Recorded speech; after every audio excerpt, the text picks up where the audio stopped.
Aquí en esta cuarta sesión de el seminario de la Escuela Nacional de Ciencia Forense, que durante estas sesiones ha tenido temas relacionados con la psicología y el área de lo jurídico.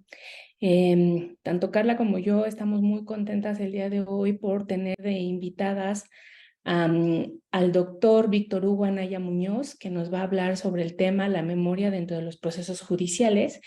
Y me voy a permitir leer una breve semblanza dentro de su extensa trayectoria.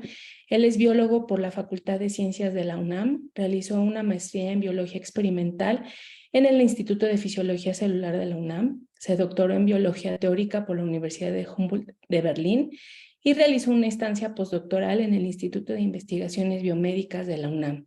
Desde agosto del 2013 es parte del personal académico de tiempo completo de la ENES Morelia y fue secretario general de la ENES Morelia en mayo del 2017 a marzo del 2020. Entre septiembre del 2020 y mayo del 2021 se desempeñó como director de certificación y control documental de la DGAE. A partir de este año se integró a la Coordinación para la Igualdad de Género en la Dirección de Planeación, Vinculación y Proyectos Especiales.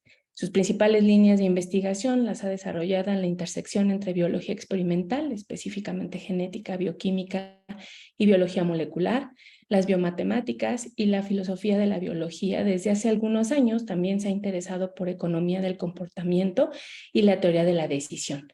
Por encima de todo, el tema que más le interesa es la teoría evolutiva, teniendo como motivación principal entender los mecanismos que han llevado a la vida a ser como es hoy. Sus publicaciones han contribuido al análisis de los supuestos teóricos utilizados en las ciencias biológicas para la construcción de conocimiento. Entonces, pues muy bienvenido, Víctor, y además sé que el seminario tiene como naturaleza temas de carácter jurídico, psicológico, pero Víctor es una persona que ha estado investigando y se ha como interesado mucho por los temas que tienen que ver con los procesos cognitivos en cuanto a la memoria y el recordar y cómo esto impacta o se relaciona con ámbitos o diferentes contextos, en este caso, el ámbito de lo judicial. Así que, sin más, pues te dejo la palabra y bienvenido.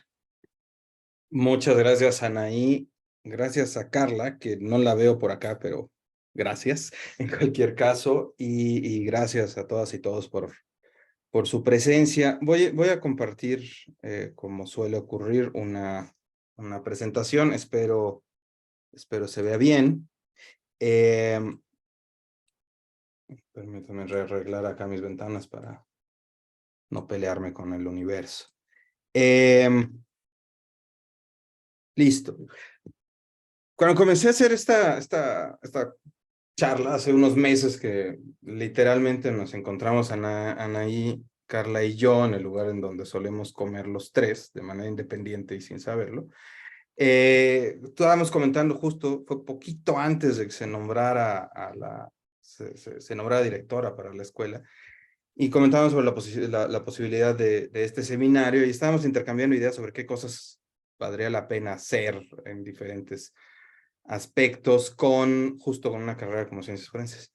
Y yo le comentaba que en algún momento habíamos empezado a trabajar en la ENES Morelia con cuestiones que tenían que ver con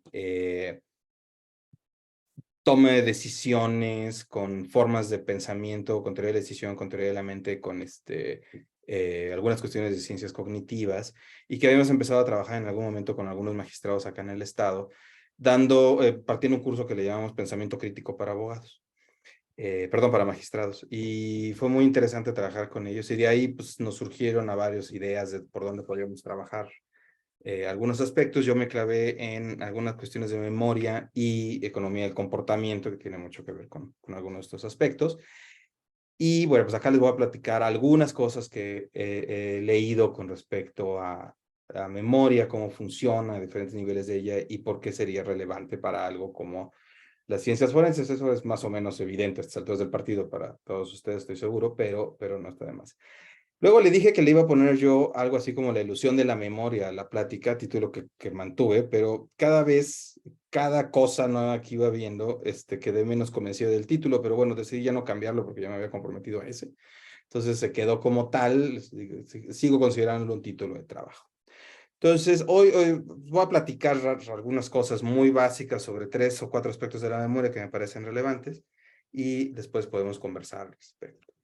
Una idea que me pareció muy interesante leyendo algunos textos fue esta, ¿no? Nuestros recuerdos nos hacen quienes somos.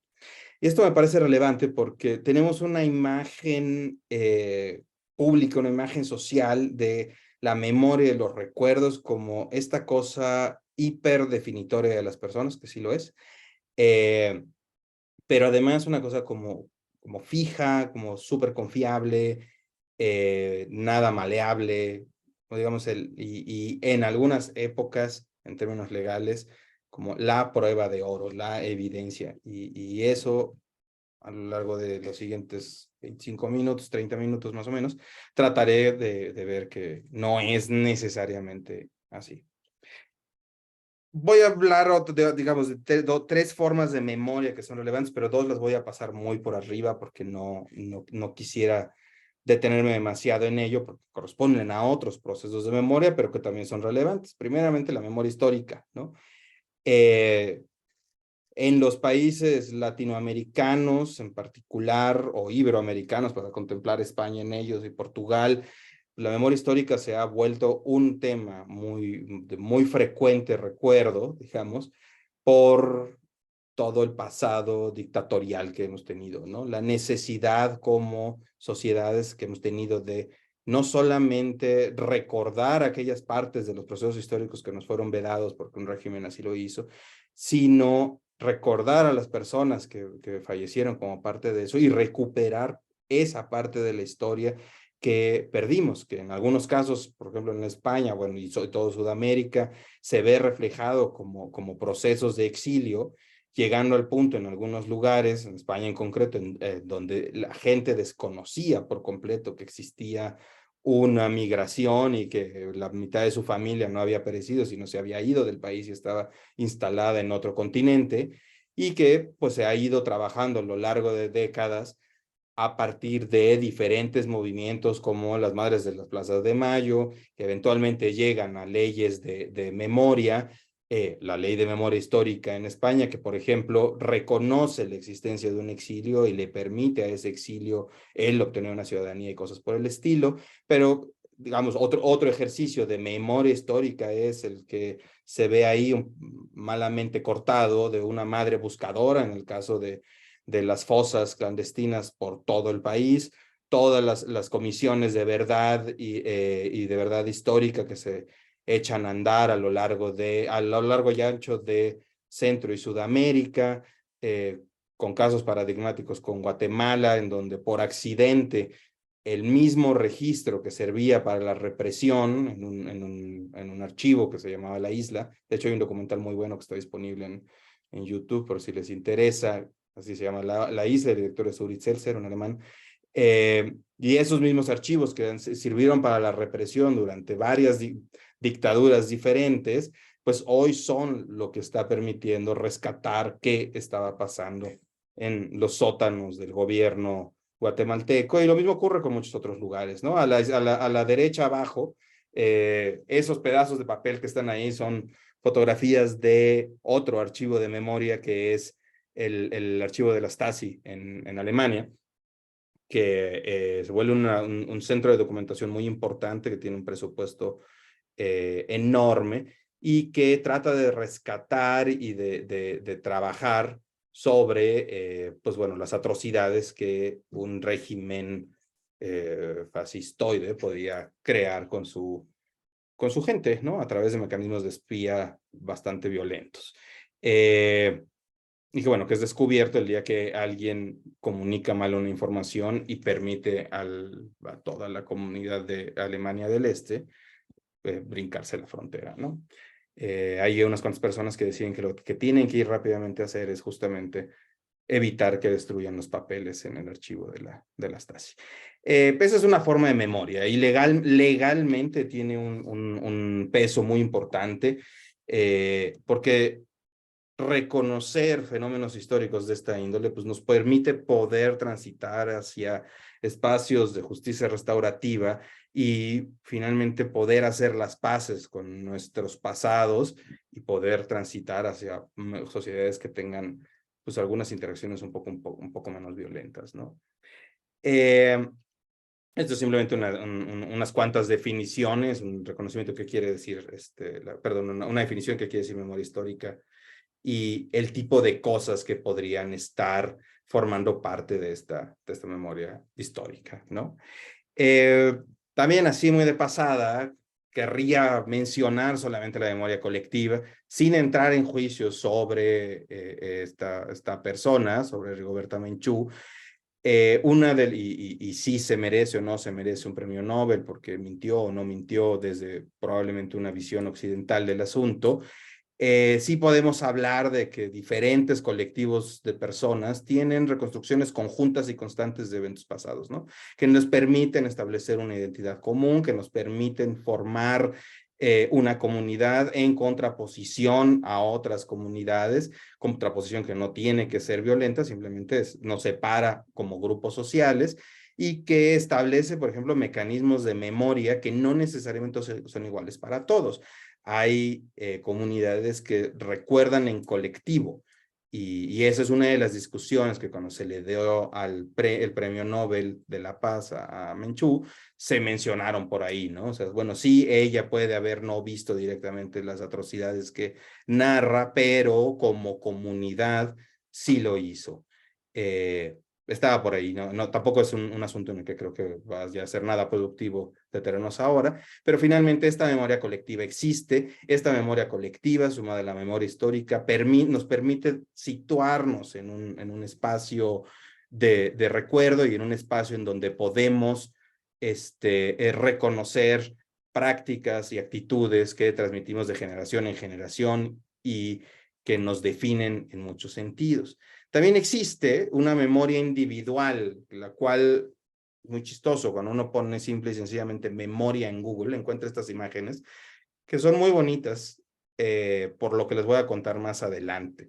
Al rato, a ver si nos acordamos, de acordarnos de esta figura violeta con los cajones, porque que es una de estas ideas que tenemos sobre la memoria individual, la memoria que corresponde a cada una de nosotros, nosotras, que tenemos todo perfectamente ordenado en la cabeza y lo sacamos como si fuera un archivo, una biblioteca prácticamente. Esto es como un archivo de una abogacía, digamos, por ejemplo, ¿no? La memoria individual se crea entonces por una suerte de diálogo entre la memoria histórica, la memoria colectiva y mi propia capacidad de generar recuerdos, ¿no? Y en ese sentido hay una influencia importante de cómo se construyen recuerdos, en qué cosas me fijo, qué cosas no me fijo y cómo esto influye en la forma en la que yo estoy relacionándome con lo que me recuerdo, ¿no? Entonces, podríamos definir a la memoria individual como un proceso dinámico para retener información en el tiempo, ¿no? ¿Y dónde lo hacemos? En el cerebro en particular. Vamos a ver ahorita un mapita donde lo vemos, ¿no? Y nos da un marco fundamental a partir del cual las personas podemos darle sentido a nuestro presente y a nuestro futuro en un acto de proyección, pero también a nuestro pasado. Y sin este marco, realmente nos es muy complicado poder hacer cualquier cosa. De entrada, sin memoria no sería imposible aprender y sin aprender no podríamos, bueno, no hubiéramos podido siquiera hablar y no hubiéramos llegado a estar aquí, pero todos nuestros recuerdos y todo aquello que sabemos es buena parte de lo que nos constituye como las personas que somos en este momento, ¿no?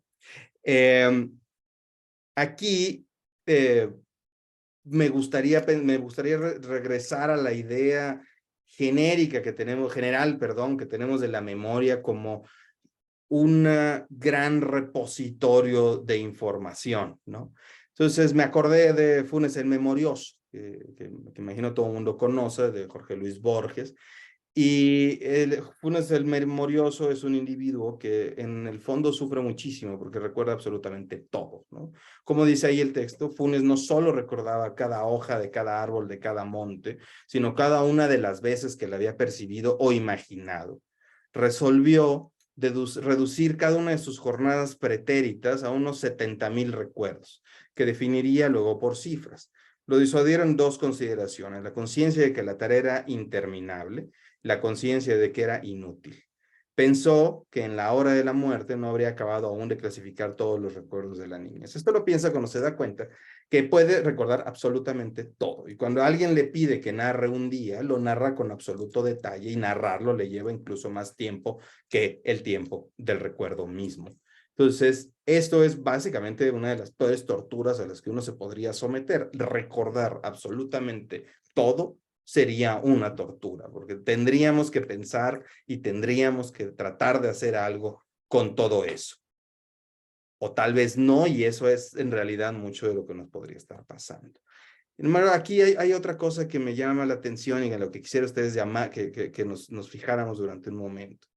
Cada una de las veces que la había percibido o imaginado. La segunda parte es importante y ahorita vamos a ver por qué. Sabemos mucho de cómo funciona la memoria a nivel neuronal, a nivel de ciencias cognitivas, entendemos mucho gracias a la psicología, cómo es que podemos pasar de memoria de corto plazo a memoria de largo plazo, y tenemos diferentes tipos de memoria, la enunciativa, y todas estas cosas, y eso lo entendemos bastante bien, ¿no? Daniel Kahneman, que le dieron el premio Nobel de Economía hace no mucho tiempo, trabajando desde la economía del comportamiento, plantea la existencia de dos sistemas de pensamiento en los humanos. El llamado sistema 1 y sistema 2. El sistema 1 es un sistema rápido, es un sistema muy eficiente pero poco eficaz, y el sistema 2 es muy eficaz pero poco eficiente. Sistema 1, por otra parte, es prácticamente automático y es en el que funcionamos el 95% del tiempo. Es lo que fundamenta nuestra intuición, nuestro instinto, nos permite hacer relaciones rápidas, es poco consciente, es asociativo, está sujeto a errores. Y el sistema 2 es el sistema racional, es el que nos ha permitido llegar a estar el día de hoy, en 2023, estando todos conectados a través de Zoom, ¿no? Es el que nos permite el desarrollo tecnológico. Es lento, se esfuerza, es lógico, es consciente, es consistente. Y hay un juego entre ellos dos permanentemente. Para aprender necesariamente tenemos que interrelacionar estas dos formas de pensar. Y digamos, para ejemplos concretos de cómo funciona uno y cómo funciona el otro, andar en bicicleta, aprender a andar en bicicleta es una cosa que las personas que lo hemos hecho desde pequeños hacemos de manera automática y ni nos preocupamos por si nos vamos a caer o no. Normalmente no nos caemos. Pero haberlo aprendido fue una cosa que fue cognitivamente muy, muy compleja. Requiere mucho aprender a guardar el equilibrio en dos ruedas mientras uno mueve las piernas y mueve un volante y trata, bueno, un manubrio, y trata de frenar o cualquier cosa por el estilo. Eso es cognitivamente muy cargado. El momento en que dominamos esa condición, lo volvimos instintivo. Y hoy, si uno puede dejar de andar 20 años en bicicleta, se vuelve a subir a la bicicleta y vuelve a andar como si no hubiera pasado absolutamente nada. Ustedes quieren una prueba, por ejemplo, para hacerse ruido cognitivo, es muy sencillo. Vayan ustedes manejando con el radio a todo volumen. Y eso lo vamos haciendo con sistema 1. En el momento en que ustedes necesitan estacionarse y retroceder para estacionarse, la primera cosa que hacen, o hacemos, es bajar el volumen del radio, porque manejar hacia el frente es automático, es instintivo prácticamente, pero manejar hacia atrás no, porque la dinámica de las ruedas es diferente y como se mueve el coche es un poquito diferente, y eso ya es suficiente para que tenga que entrar otro sistema y tengamos que bajar el ruido cognitivo, bajar el radio, dejar de platicar, decirle a los niños de atrás que se callen, o bien gritarle a la persona que nos está tocando el claxon que por favor se comporte, ¿no? Bueno, a través de este proceso dual, a través de este sistema en donde va la intuición, el instinto y el procesamiento racional de información, es que aprendemos, y es por lo tanto como vamos almacenando información, y ese proceso de almacenamiento ocurre como parte de la memoria. Ahora, el sistema 1 está, dado que está cargado, dado que tiene es rápido y funciona a través de heurísticas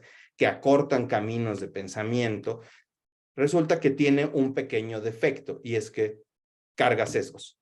Todo el tiempo está sesgado, todos estamos sesgados hacia diferentes cosas. Interpretamos sistemáticamente mal alguna información disponible y eso determina en algún sentido, en muchos sentidos, cómo pensamos, qué juicios emitimos, qué decisiones tomamos y qué cosas sentimos. Por lo tanto, también tiene que ver con qué cosas aprendemos y qué cosas guardamos en la cabeza y qué cosas no guardamos en la cabeza, qué olvidamos, qué recordamos.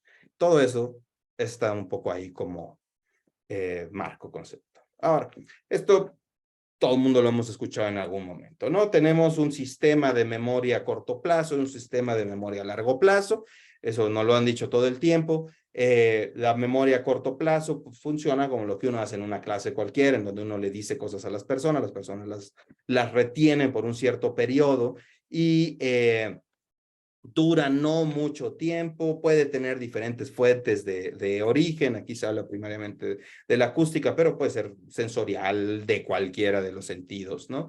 Nos dura poquito, tenemos poca memoria de trabajo, digamos, si vamos a hacer un símil, tiene poca memoria de trabajo, y hay mecanismos que nos permiten pasar de la memoria de corto plazo a la memoria de largo plazo, ¿no? La memoria de largo plazo se sistematiza, se guarda de manera semipermanente o cuando menos por muy, muy largo plazo. Aparentemente no tenemos límite de almacenamiento, no sabemos cuántos teras nos caben en la cabeza, realmente no lo sabemos. Y hasta hace muy, muy poco no sabíamos realmente cómo es que neurológicamente pasábamos de la memoria de corto a largo plazo. O sea, todo esto, una de las cosas más interesantes que, como biólogo, es que sabemos un montón de cómo funciona, pero no conocemos las bases del funcionamiento de estas cosas. Y eso es muy interesante. Sí sabemos dónde se almacena buena parte de la memoria, ¿no? La amígdala y el hipocampo, que son parte del sistema límbico, que es parte de lo más profundo de nuestro cerebro, parte del cerebro más primitivo que tenemos, es fundamental para la memoria. Ahora, la memoria es una cosa que sí compartimos con todos los animales que tenemos un cerebro medianamente desarrollado. Todos nos acordamos de cosas, todos aprendemos cosas. Una diferencia fundamental con los humanos es que somos capaces de transmitir esas cosas. Por eso podemos tener memorias comunales o sociales o históricas, no nada más individuales, ¿no? Y se nutre, por supuesto, nuestra memoria, eso lo sabemos todos, a partir de todo lo que nos pasa todo el tiempo, así que por la cabeza, de manera literal. Entonces les decía, el hipocampo y la amígdala son fundamentales para el funcionamiento. Se han hecho experimentos naturales, o sea, accidentes, donde las personas se dañan tanto la amígdala como el hipocampo y se sabe que en ese momento pierden si no fallecen en el proceso, pierden la capacidad de generar recuerdos a largo plazo. Más o menos cada 15 minutos se resetea el sistema, como en la película esta de Memento, muy interesante, donde el actor, bueno, el personaje es incluso capaz de engañarse a sí mismo, dejándose notas, ¿no? Lo cual es un proceso muy interesante porque sí podríamos hacerlo a cierto nivel. ¿Qué es lo que vemos? ¿Qué es lo que sabemos ahora que pasa con memoria a corto plazo? Bueno, una de las teorías que se ha planteado de cómo es que se forma un recuerdo, que es una parte interesante, es que las neuronas se entrelazan entre sí como si fueran una red a través de unas patitas que se llaman dendritas. Y a partir de ellas se pueden establecer uniones que a través de la transmisión de neurotransmisores entre la dendrita y el cuerpo de la siguiente neurona, es que es posible transmitir, establecer relaciones entre una y otra y generar recuerdos o generar aprendizajes. En este caso es una neurona sensorial lo que se plantea ahí y funciona con diferentes sustancias. La serotonina, que es un neurotransmisor, se sabe que es muy importante para estos fines. El glutamato, que entre otras muchas cosas también es un neurotransmisor, ayuda a consolidar algunos recuerdos. Y a través de la práctica, de la reutilización de esa nueva ruta, o sea, en el estudio sería el repaso, a través de esa circuitería fortalecemos este nuevo circuito y entonces se puede formar una liga permanente y ahí se queda el recuerdo. Ahora, para que esto pase, hay evidentemente un fenómeno que no sabemos cómo ocurre, que tiene que ver con la percepción de algo afuera, la traducción de eso en una serie de impulsos eléctricos que sean captados por el cerebro, y la codificación de eso a unos neurotransmisores para que algo quede guardado en algún lugar. Lo interesante sería después entonces poder ver cómo le hacemos para rescatar tal o cual codificación. Si nosotros pudiéramos aprender a codificar o descodificar, bueno, sería muy interesante, pero por otro lado sería terrible, porque eso querría decir que podríamos leer los recuerdos de las personas. Eso a mí, francamente, me da horror, pero sería muy interesante. Hasta hace 2 años, no se sabía, se decía, es muy importante la síntesis de proteínas para la construcción de recuerdos. No sabíamos cómo ni por qué, pero sabíamos que eso pasaba. En el 2002, no, en el 2020, perdón, se logró identificar cuál es la molécula particular que es importante para esto. Esto es simplemente un acercamiento de lo que les estaba enseñando hace un momentito, para poder ver el espacio interneuronal y todo este tipo de cosas, pero no los voy a aburrir con detalles biológicos que probablemente no vienen al caso, los podemos ver con más detallito adelante.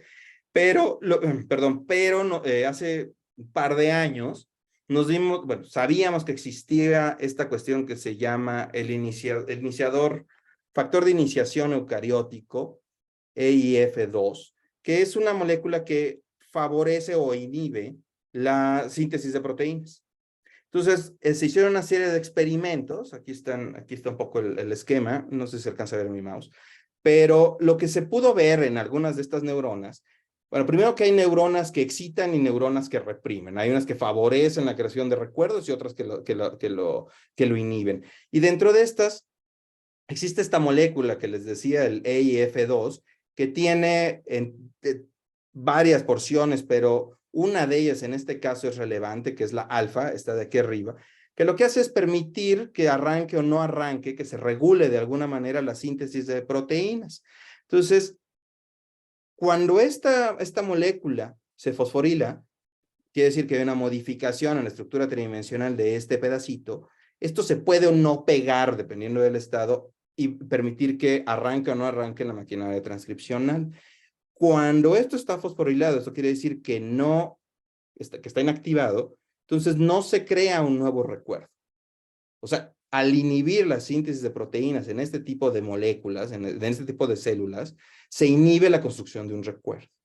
Por otro lado, si se permite que se una libremente, entonces se puede permitir la formación de recuerdos a largo plazo. Esto se ha hecho experimentalmente en roedores de aves, yo creo que ningún humano nos vamos a prestar para esto, pero lo interesante es, ya logramos llegar al punto en que si bien no sabemos cómo decodificamos un recuerdo, cómo le hacemos ni codificamos ni decodificamos un recuerdo, ya sabemos cómo podemos pasar de una cosa que es transitoria a un recuerdo que puede quedar fijado en el tiempo de manera, digamos, medianamente indefinida.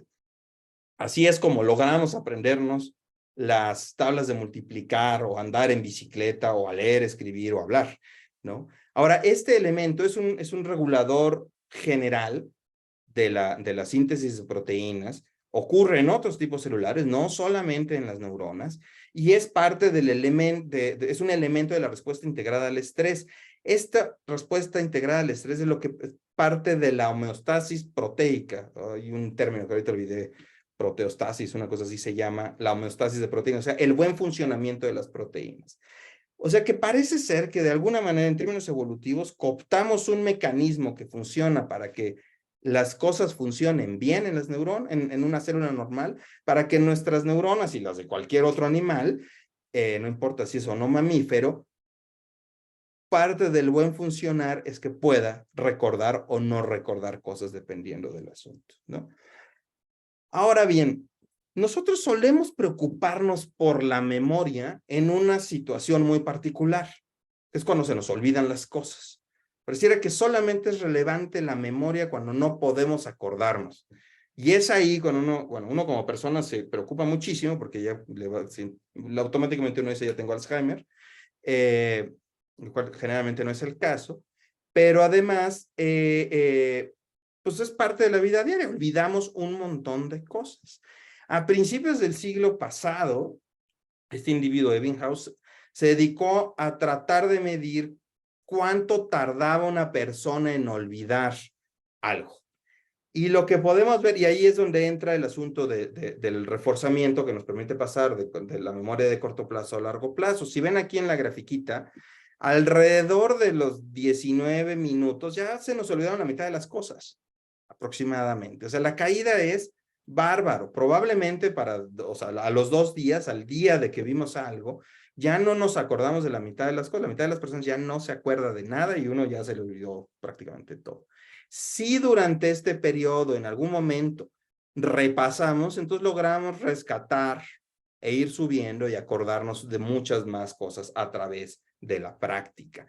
Y en ocasiones, si el recuerdo es significativo, si esto nos importa, podemos mantenernos más o menos constante y deja de decaer por ahí del mes, ya todo se vuelve más o menos igual de nebuloso y podemos o no recordar algunas cosas, ¿no? Perdón, no alrededor del mes, alrededor de 6 días ya decayó más o menos hasta donde iba a caer. Si no es que estuviese, digamos, si no pasa nada, probablemente se vuelva un olvido más, y si no, quedará por ahí codificado a menos de que algo desate el recuerdo.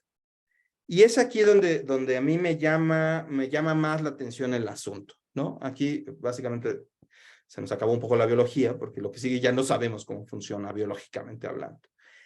El problema no es necesariamente olvidar cosas. Yo lo que propongo, no nada más lo propongo yo lo propongo aquí, es que el problema es cómo recordamos las cosas. Y en términos de las ciencias forenses y en términos legales, lo importante no es tanto cómo generamos una memoria, sino cómo rescatamos información de esa memoria. Porque no es lo mismo lo que vi que lo que me acuerdo que vi necesariamente. Y menos aún lo que digo que me acuerdo que vi. Porque eso es lo que estoy siendo capaz de evocar. Y ahí hay un problema que es biológico, pero que también es ético y legal en algún momento. ¿Cómo recordamos? Bueno, esto también depende de trabajos que son muy antiguos. La gente empezó a buscar este tipo de respuestas desde los 1901, por ahí, algunas cosas, y se clavaron mucho en los 80s. Y hoy estamos tratando de buscar los fundamentos biológicos de esto, y la verdad es que no sabemos muchas cosas todavía, ¿no? Pero sabemos que recordar tiene que ver con rastrear señales sensoriales, la interacción, perdón, de señales sensoriales internas o externas, a través de rastros que nos quedan en el cerebro, que le han llamado desde entonces engramas, en un proceso que en general puede llamar evocación, pero que también llaman ecforia. Y esto se ha examinado desde las neurociencias cognitivas, pero, como les decía, neurobiológicamente no sabemos bien cómo ocurre. No sabemos cómo le hacemos para descodificar lo que un día codificamos como un recuerdo. Ahora, cuando no nos acordamos de algo, puede deberse a varias razones, pero hay 2 que se han planteado en estos trabajos clásicos. Una de ellas es un problema de disponibilidad de la información, es decir, que no la tenemos. A lo mejor simple y sencillamente nunca entró, nunca se guardó, nunca estuvo ahí. Y la otra es un problema de accesibilidad de la información en la memoria. La idea clásica que tenemos de la memoria es que tenemos este súper archivo en la cabeza que se indexa de alguna manera y nosotros somos capaces de rastrear exactamente cada uno de nuestros recuerdos a un momento particular y lo sacamos de su cajoncito, de esta imagen que les mostraba al principio, la morada de los cajones, y saber exactamente qué pasó, y nuestros recuerdos son reales, son nítidos, son firmes. Hoy sabemos que eso no es así. Dado lo primero que les platiqué sobre sistema 1, sistema 2, sesgos y demás, es claro que la forma en la que guardamos la información tiene sesgos, pero también la forma en la que recuperamos esa información tiene sesgos, ¿no?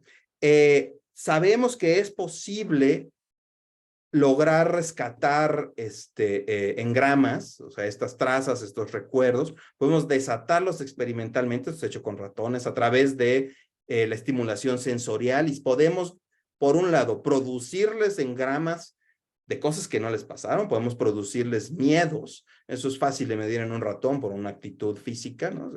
Se hacen chiquititos y se congelan. O bien podemos quitarles miedos modificando estas pequeñas señales. Exactamente cómo funciona no sabemos, pero sabemos que lo podemos hacer y hay varios trabajos clásicos que lo hacen. Y una idea general es más o menos por este estilo. Tenemos las neuronas, tienen sus axones, tienen el cuerpo, interactúan y cada interacción generaría un recuerdo que estaría mediado por los neurotransmisores y por toda esta producción de proteínas que les comentaba en algún momento, y queda una señal en algún lugar, como una pequeña cicatriz, que medio da idea de por dónde debe estar guardado el recuerdo y probablemente cómo es que se regrese a él. Entonces, hoy lo que sabemos es que nuestra cabeza funciona, y o sea, eso lo sabemos no por la biología, sino por la psicología y las ciencias cognitivas en general, que nuestra cabeza, nuestro cerebro funciona como una gran red, y que tenemos nodos que son mucho más fuertes que otros, y los nodos fuertes son los que van a ser nodos dominantes, y los otros van a ser nodos que se pueden perder y no pasa nada, y son las cosas del diario probablemente. O sea, las cosas irrelevantes del diario, no las cosas importantes del diario.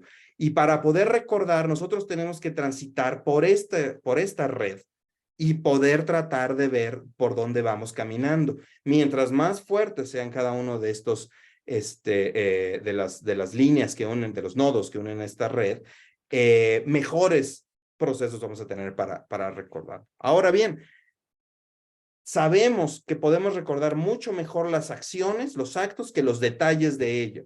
Y eso es un problema desde la ciencia forense.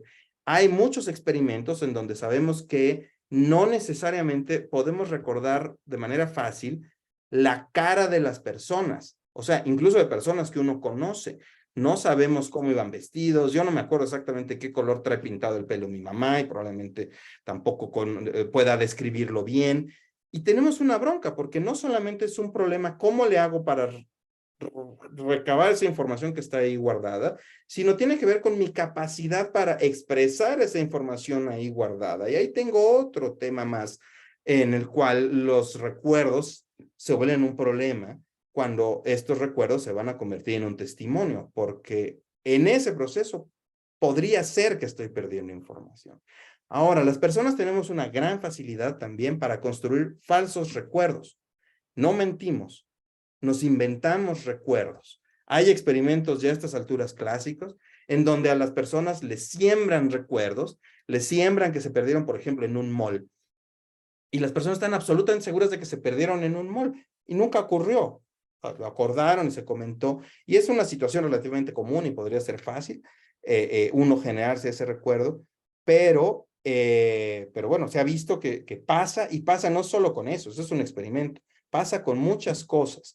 No es raro que a lo largo de los años y de las pláticas familiares en Navidad, por ejemplo, los recuerdos van cambiando en las personas y de pronto las personas que eran protagonistas de ciertas historias empiezan a cambiar.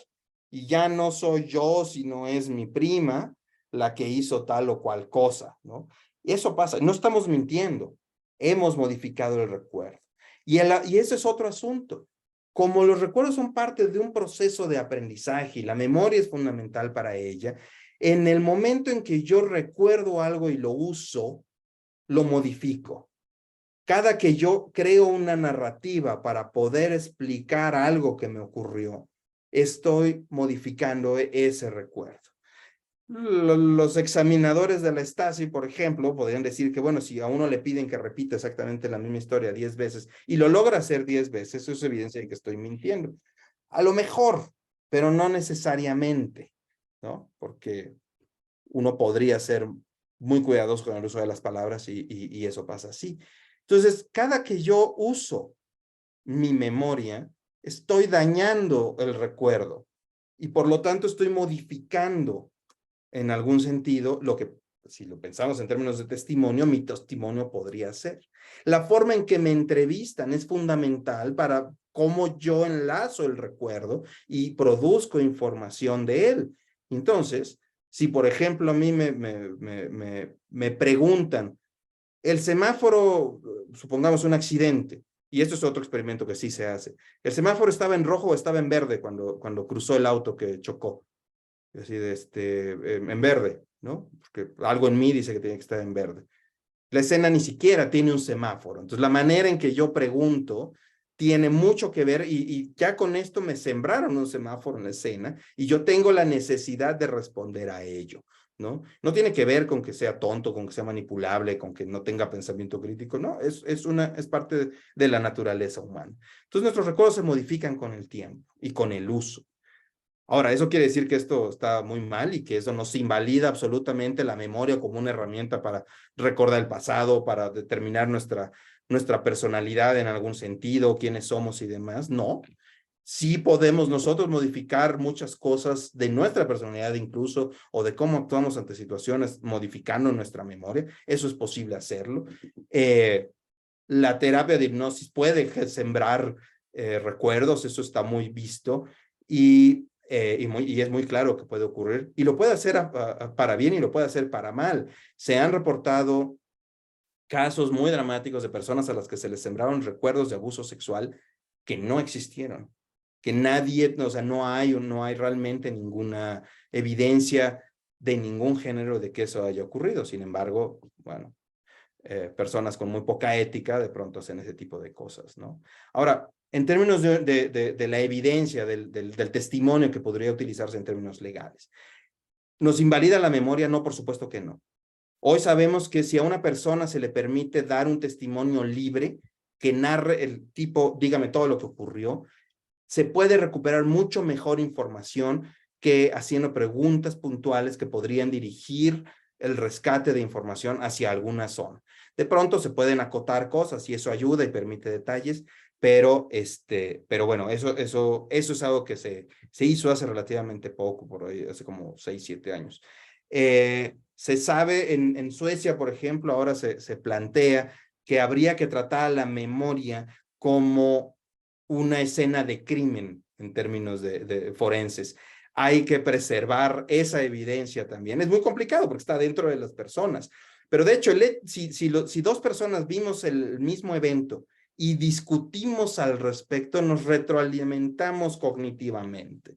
Entonces, incluso ese tipo de cosas pueden afectar el testimonio de una persona, ¿no? Entonces, buenas técnicas de entrevista, escucha activa, o sea, que la persona se dé cuenta que uno le está haciendo caso y no está queriendo jalar la información así nada más, no emitir juicios mientras se están dando un testimonio, tratar de aislar, digamos, en alguna medida a la persona para reducir el riesgo de deteriorar el recuerdo a través de la reutilización. Entrevistar muchas veces a una persona acaba arruinando la información, porque esta cosa típica de película gringa de que entrenan a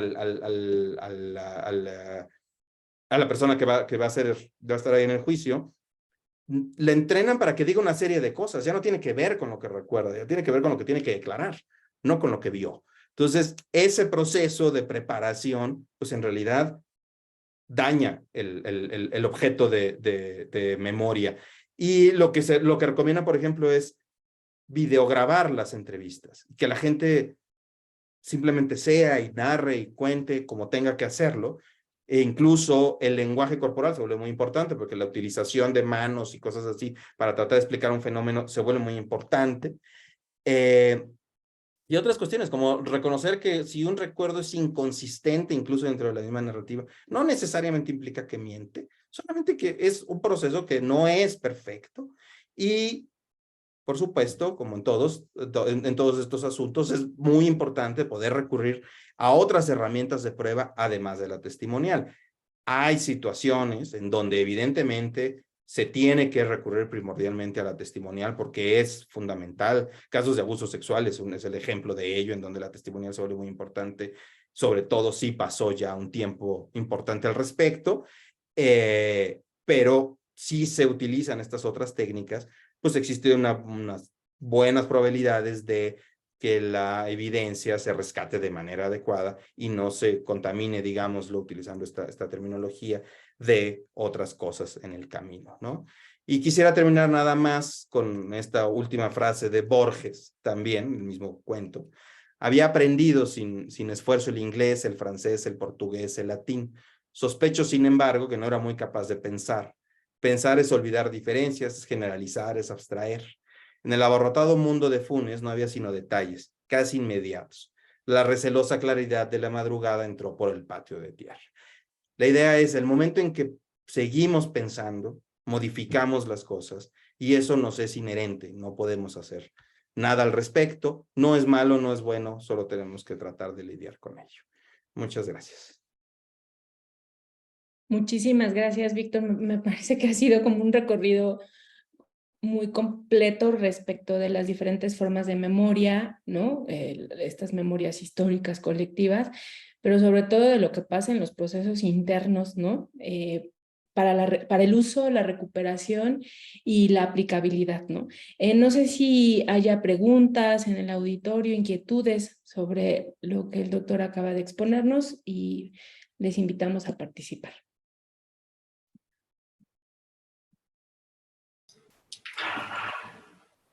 Sí, doctora. Gracias. Pues mucho gusto, Víctor. Yo soy Zoraida García, soy la directora de la escuela.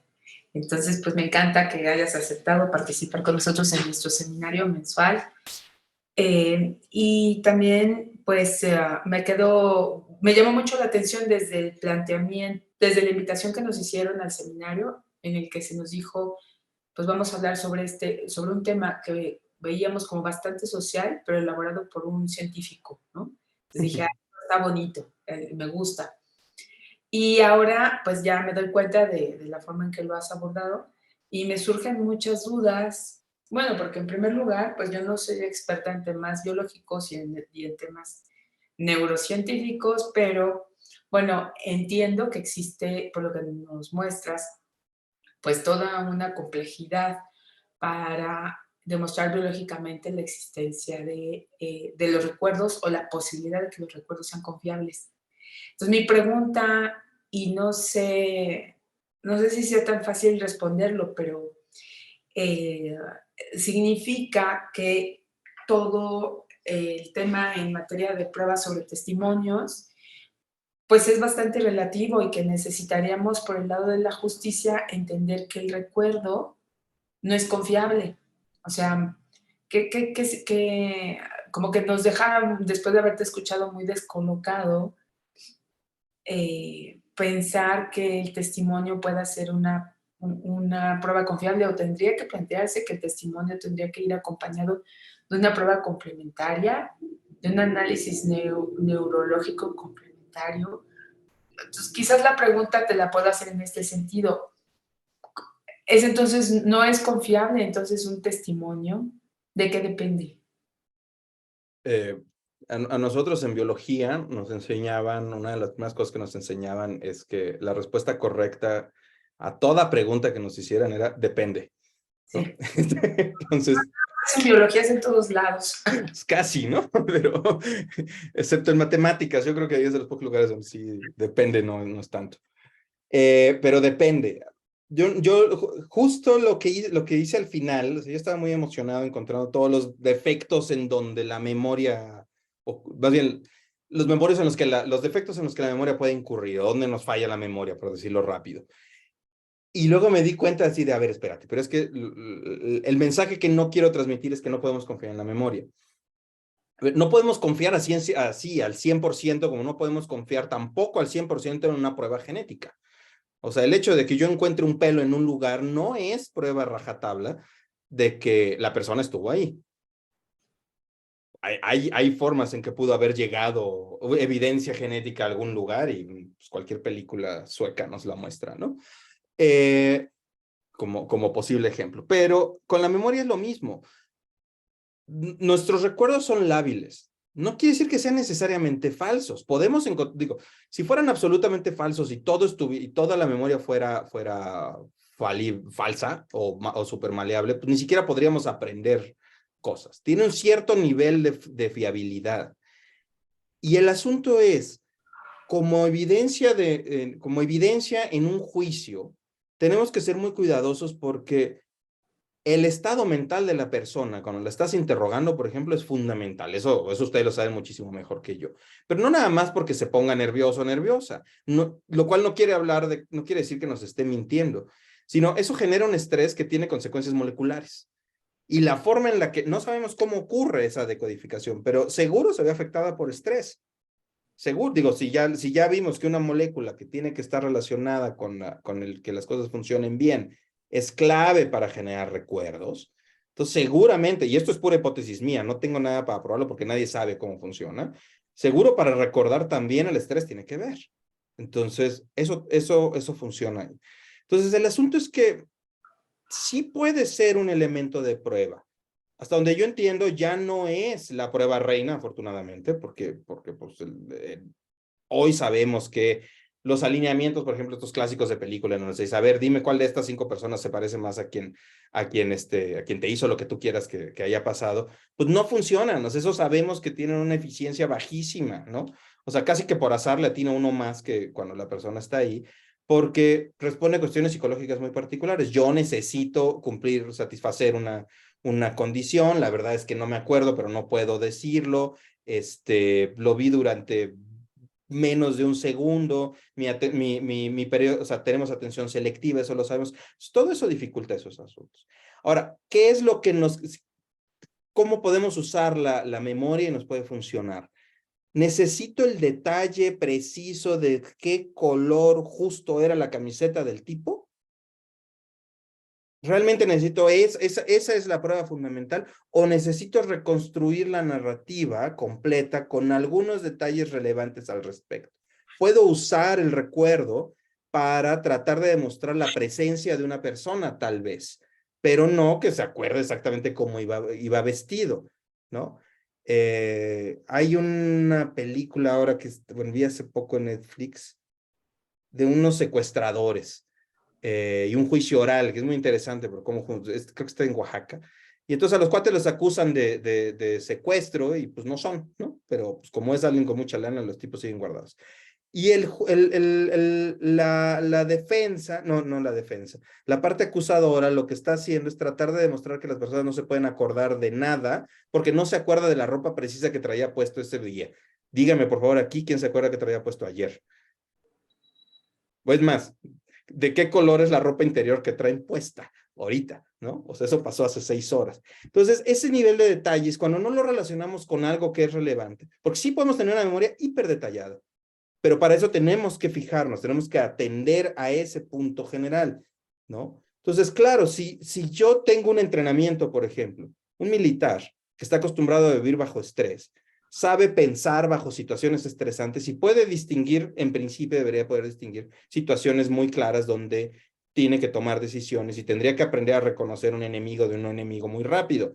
Nosotros no, porque normalmente no cargamos pistola ni estamos acostumbrados a que nos disparen. Y eso, el estrés, por un lado, puede promover el aprendizaje de algunas situaciones, de la situación general, e inhibe el aprendizaje de detalles, ¿no? Entonces, si a uno lo secuestran, a uno lo asaltan, el estrés me permite reconstruir los movimientos de las personas y yo hoy me acuerdo de cuando me bajaron del carro y no sé si les pasa a ustedes, a mí me pasa yo tengo como una cara genérica que es como más o menos borrosa, no puedo ponerle rasgos a esa persona, sé más o menos de qué tamaño era, según yo traía una bazooka, pero era una pistolita, y me acuerdo de las situaciones, pero no me acuerdo de los detalles. Y eso es lo común. El cuate con el que iba cuando me asaltaron, seguro tiene algunos otros recuerdos y seguro nos vamos a contradecir en cosas. Eso no quiere decir que ninguno de los dos estamos mintiendo.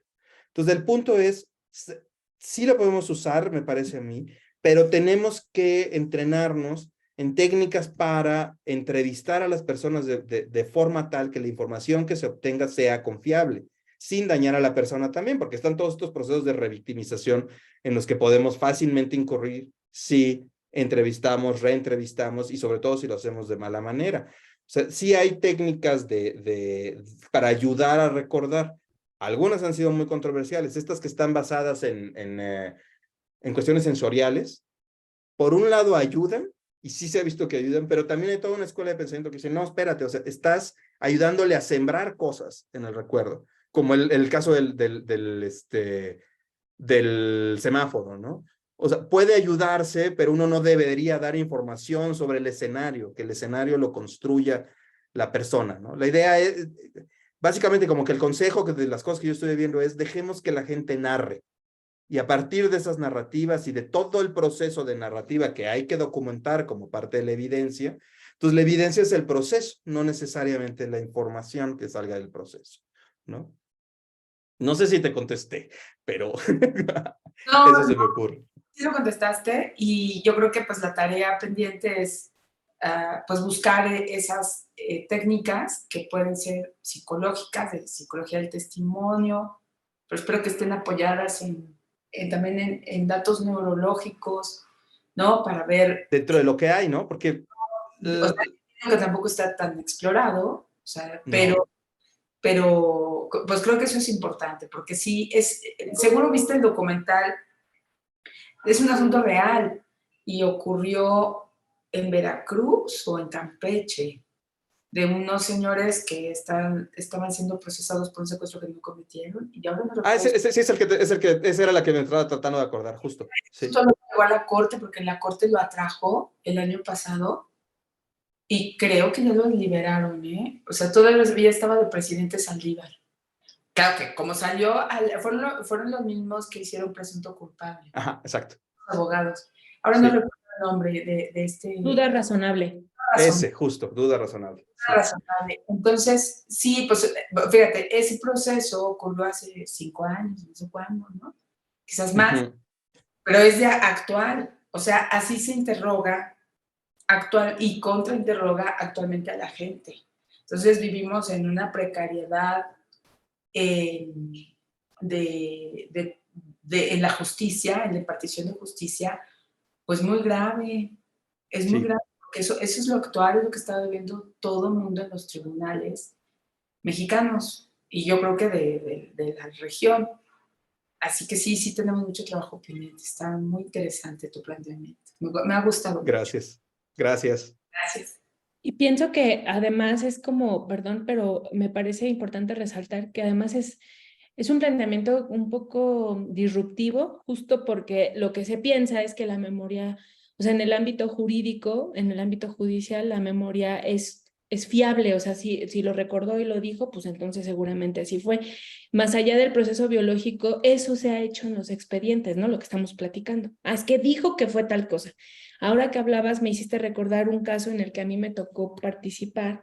Era una situación de una agresión sexual. Y la víctima, cuando sube a dar el testimonio, estaba hablando de un chorro de cosas que habían ocurrido, incluyendo la agresión. Y recuerdo mucho que la Ministerio Público la empiezan a entrevistar. Y entonces le preguntaba de manera reiterada cuáles eran las cosas que traía en su bolsa. O sea, quería que recordara qué cosas traía en su bolsa ese día. Y le decía, porque usted traía unos lentes de marca tal con un estuche, ¿lo recuerda? ¿Puede describir el estuche? O trae un perfume de tal marca, ¿puede recordar la marca? O sea, uno que estaba ahí decía, eso no es, eso no es relevante, ¿no? Y lo único que sucedió fue justo lo que platicabas. Eso generó un nivel de estrés muy intenso en la persona que estaba prestando el testimonio, que en un momento había sido muy fluido, ¿no? Estaba como haciendo toda una recuperación de la memoria, incluso física, ¿no? O sea, como empezando a hacer un poco de catarsis en el propio proceso, y se cortó por justo esta fijación de decir, o sea, si tú me describes lo que venía en tu bolsa ese día, significa que estabas muy consciente de lo que estaba pasando y el día en que estabas, o sea, porque esa era la explicación, ¿no? Entonces creo que el uso que damos, ¿no? A este tipo de pruebas dentro de los procesos tiene que repensarse, tenemos que ser como muy críticos, ¿no?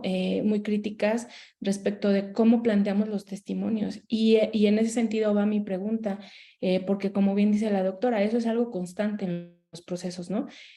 ¿Qué hacer con un juez, ¿no? Con un juez, con una jueza, que de pronto son quienes están escuchando y viendo como esa parte del interrogatorio? O sea, ¿qué cosas tendrían que saber esencialmente para poder tomar elementos que les sirvan para valorar, ¿no? O sea, ¿qué elementos en cuanto al funcionamiento de la memoria, ¿no? Están escuchando cómo interrogan, escuchan este tipo de cosas, y entonces tendría que haber como ciertas bases, no sé si me atrevería a decir como ciertos estándares o cosas que tendrían que tener muy bien definidos para decir qué voy a tomar de ese testimonio, ¿no? No sé.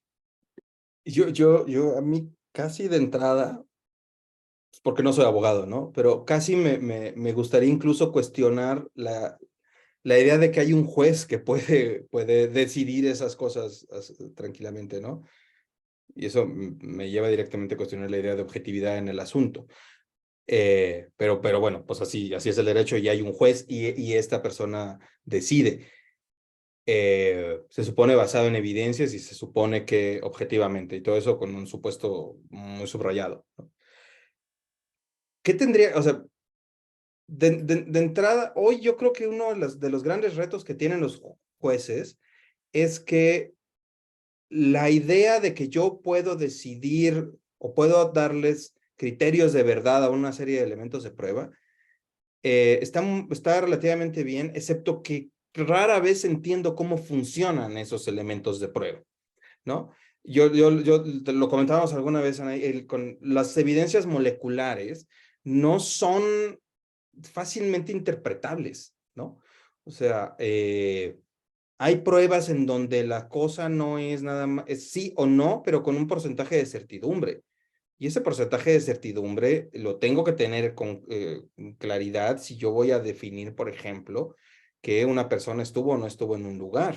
Hay un caso famosísimo que ocurrió hace unos años, hace como 10 o 12 años en Berlín, de un robo de joyas en una tienda de las más famosas, como si fuera el Palacio de Hierro, pero la super tienda allá, que se llama KDV. Uno de los ladrones tenía un gemelo, y llegaron y barrieron con la joyería, y uno de los ladrones tenía un gemelo. Son genéticamente idénticos. Y entonces, pues claro, había evidencia de que el tipo había estado ahí. Pero ¿cuál de los dos estuvo ahí? La evidencia genética en ese caso nos quedó tan corta como el video, o incluso a lo mejor en el video podríamos ver más cosas porque a lo mejor caminan tantito diferente y con eso podríamos haber logrado saber cuál era, ¿no? Entonces, bueno, ahí privó el asunto de que pues no puedo inculpar a ninguno de los dos porque no tengo evidencia, los liberaron a los dos. Pero eso es nomás un ejemplo de cómo tener claro cómo funciona un tipo de evidencia te tiene que llevar a un tipo de solución que no necesariamente es más justa, pero está más enterada. Ahora, en términos de cómo funciona la cabeza, yo creo que sí sería una obligación que un juez tuviese un poco de elementos, por un lado que tuviéramos claridad de cómo se obtuvieron los elementos de prueba, ¿no? O sea, a ver esta entrevista cómo fue hecha. A lo mejor tendría que haber un comité de ética que permitiera definir, a ver, estas prácticas son o no son relevantes. Pensando, si yo fuera el juez y me empiezan a torturar a mi parte acusadora diciéndole, oye, a ver, pero entonces, sobre todo en un caso así de abuso sexual, pero entonces, ¿qué traías en la bolsa? Así, discúlpeme, ¿y eso qué quiere probar? No, pues que su memoria funciona bien o no funciona bien. No, no es cierto. Eso no es relevante para el caso, ¿no? Pero ahí la persona, yo creo que sí hay una obligación de los jueces de entender de dónde viene la prueba que se está ofreciendo, cuál es la verdadera carga que puede soportar, ¿no? Y hacia dónde se puede dirigir esa evidencia, ¿no? El que yo no me acuerde qué ropa traía ayer no quiere decir absolutamente nada, excepto que soy como el resto de la población. Porque yo me preguntaría en todo caso, ¿por qué te acuerdas de qué traías ayer? ¿Qué tiene de especial que te hace acordarte que te pusiste ayer? No, es que ayer me quería ver muy guapo, entonces me puse una camisa muy bonita. Ah, ok, ¿no? Eso tiene sentido, pero lo otro, al revés, no, ¿no? Y ahí de nuevo, como preguntas se vuelve relevante. Entonces, pues, capacitación, ¿no? Así es. O asesoría. O asesoría. O asesoría, ¿no? O sea, los cuerpos asesores son muy importantes. O sea, el juez no tiene por qué saberlo todo. Tampoco, también es injusto pedirlo, pero tener una persona que te diga, a ver, por un perito que te diga, esta persona la están maltratando cognitivamente, además de físicamente, ¿no? Claro. Sí, totalmente de acuerdo. Creo que abre como todo un panorama desafiante, ¿no? Para el ámbito judicial y para quienes puedan estar tomando estos testimonios, valorándolos y también desahogándolos, ¿no?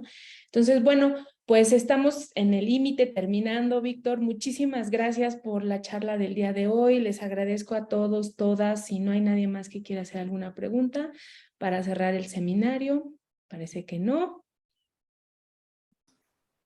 Y pues con esto damos por terminado nuestro seminario del día de hoy. Insisto, agradeciéndote tu tiempo y el planteamiento tan interesante con el que nos dejas. Y les deseo pues que pasen un excelente fin de semana largo y nos vemos el próximo mes a finales con la siguiente sesión del mismo.